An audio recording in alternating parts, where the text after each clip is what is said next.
Assalamualaikum. Perkenalkan, nama saya Novi Rahmawati dan rekan saya Risa Al-Syarifah. Dari kelompok 4, di sini kami akan membahas tentang benchmarking. Apa sih benchmarking? Benchmarking adalah suatu upaya untuk mengukur kebijakan dalam suatu perusahaan produksi, strategi, dan program, dan hal lainnya dengan cara membandingkan dengan kompetitor lain yang bergerak pada bidang yang sama agar bisa mendapatkan informasi tentang bagaimana dan bagian apa saja yang harus dievaluasi dalam upaya meningkatkan performa perusahaan. Tujuan utama dari benchmarking adalah yang pertama, meningkatkan nilai lebih perusahaan dengan cara memperbaiki performa produksi.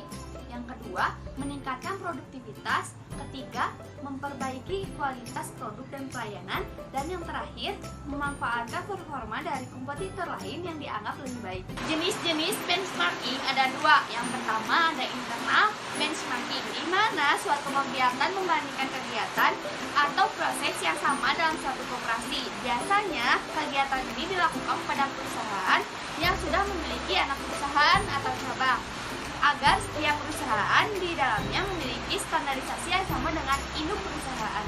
Kedua, ada external benchmarking, di mana suatu kegiatan benchmarking dikerjakan dengan membandingkan perusahaan miliknya dengan kompetitor lain.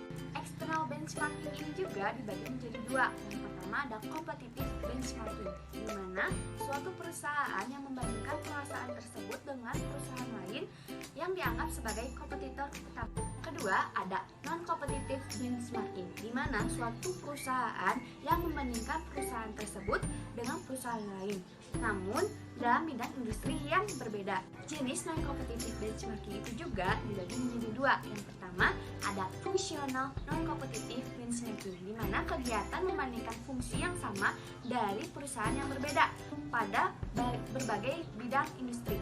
Yang kedua, ada generic non-competitive benchmarking, di mana kegiatan membandingkan proses fundamental bisnis yang dinilai sama pada setiap perusahaan. Kedua, benchmarking berdasarkan objek terbagi menjadi 6 jenis. Yang pertama, strategi benchmarking, di mana suatu upaya pengamatan tentang bagaimana perusahaan lain mampu lebih unggul dari kompetitif lain pada bidang yang sama. Yang kedua, proses benchmarking, di mana suatu upaya dalam mengamati dan juga membandingkan berbagai kegiatan operasional atau sistem operasional dalam suatu perusahaan seperti pembayaran, pelayanan, pelangganan, dan rekrutan tenaga kerja. Yang ketiga ada fungsional benchmarking, di mana suatu proses dalam mengamati dan membandingkan fungsionalitas kerja pada kompetitor pada bidang industri yang sama agar mampu meningkatkan fungsionalitas kerja pada perusahaan. Yang keempat ada performance benchmarking, di mana suatu kegiatan mengamati dan membandingkan performa produk, barang atau jasa yang dari perusahaan lain seperti harga, kualitas produk, kualitas tekniknya.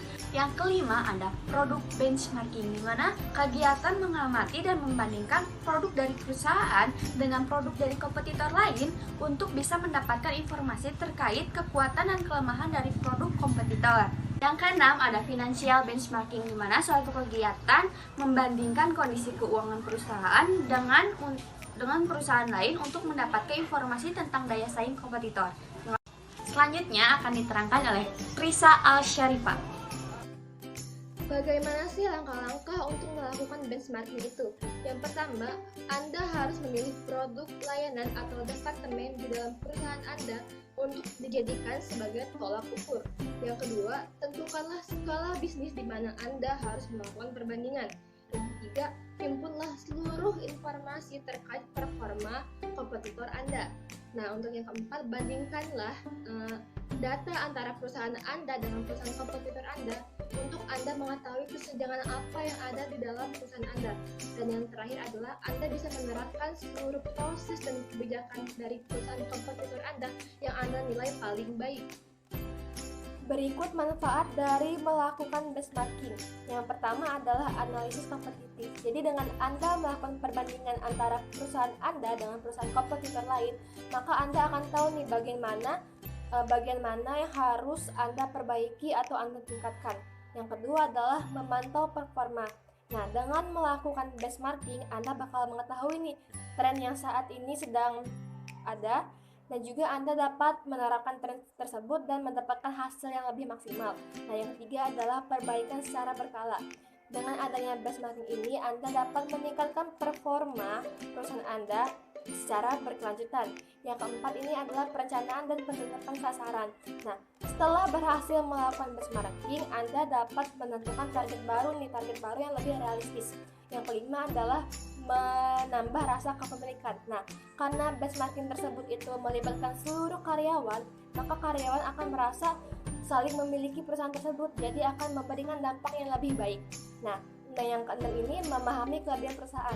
Dengan adanya benchmarking ini, Anda dapat mengetahui nih kelebihan apa sih yang perusahaan Anda miliki dibandingkan dengan perusahaan kompetitor lain. Berikut berbagai hambatan dalam melakukan benchmarking. Yang pertama itu adalah fokus internal.